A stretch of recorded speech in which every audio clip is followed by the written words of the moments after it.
Luke Skywalker is one of the most iconic heroes in the modern pop culture mythos.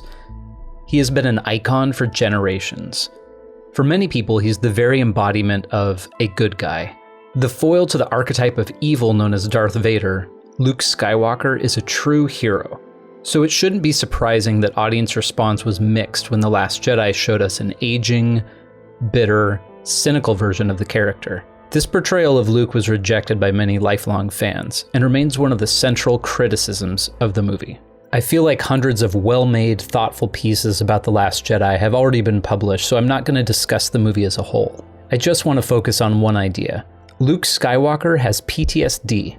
Post-traumatic stress disorder is a psychological disorder that sometimes affects people who have been in active war zones. It can affect soldiers as well as civilians. PTSD is known to even affect relief and support workers like firefighters, therapists, police, social workers, lawyers, and teachers, and can also affect everyday people who have been exposed to deep relationship trauma or physical trauma in their family and daily lives. In stories about war, we often focus on the heroics of soldiers and generals, but we rarely see stories that show the dark and quiet psychological realities that affect those involved in combat trauma.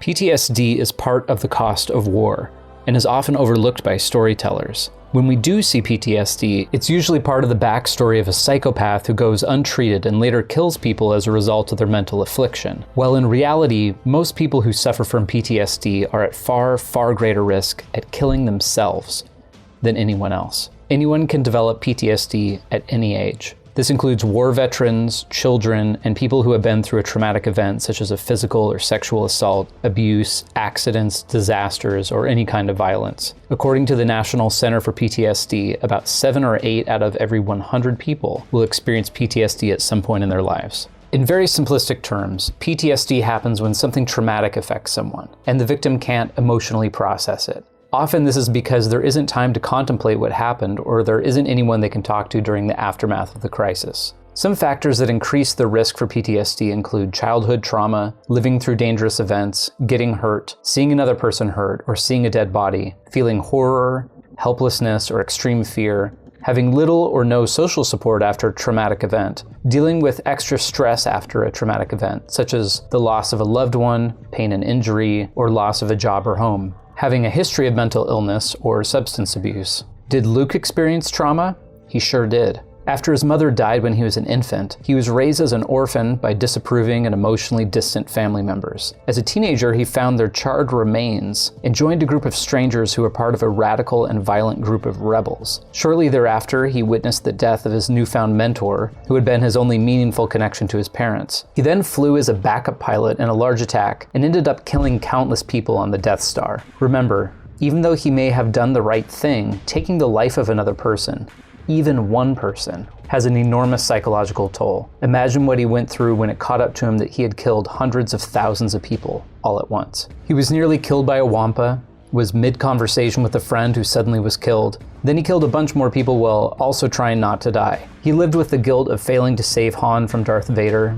And then after being harassed and having his hand chopped off, he learned the shocking truth that his worst enemy was actually his father. He launched a rescue mission to save Han, but ended up getting involved in terrifying and violent situations along the way. He confronted his father peacefully, but then failed to remain nonviolent, then was nearly killed by his own father, who was then killed by Palpatine while Luke watched. He had a brief moment to connect with Anakin while watching many of his friends die in space, and then he personally dealt with the body of the man who represented deep inner conflict throughout his adult life. He suffered most of this alone, with nobody else to help him process the trauma, and it probably wouldn't have been easy to talk about it with the people around him, who looked to him for inspiration.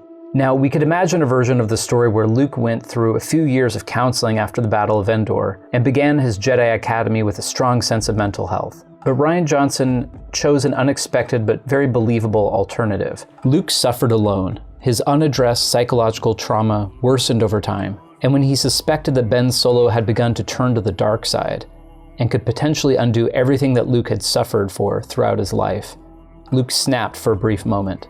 He instantly regretted it deeply and assigned himself to exile as penitence. Let's look at the main characteristics or markers of PTSD and see how Luke's character in The Last Jedi compares to this profile. Keep in mind that a PTSD diagnosis might only require one or two of these characteristics to be observable.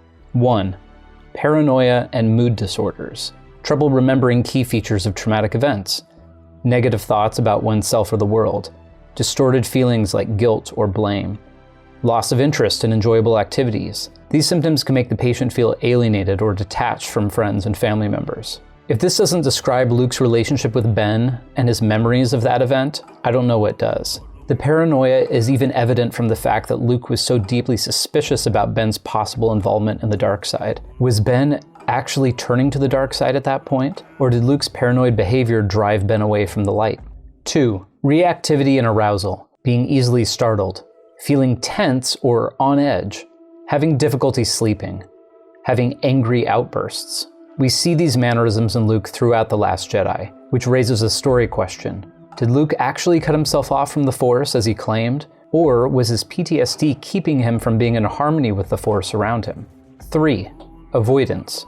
Staying away from places, events, or objects that are reminders of the traumatic experience. This one is pretty self-explanatory given Luke's self-exile. It also explains his reaction to seeing his old lightsaber.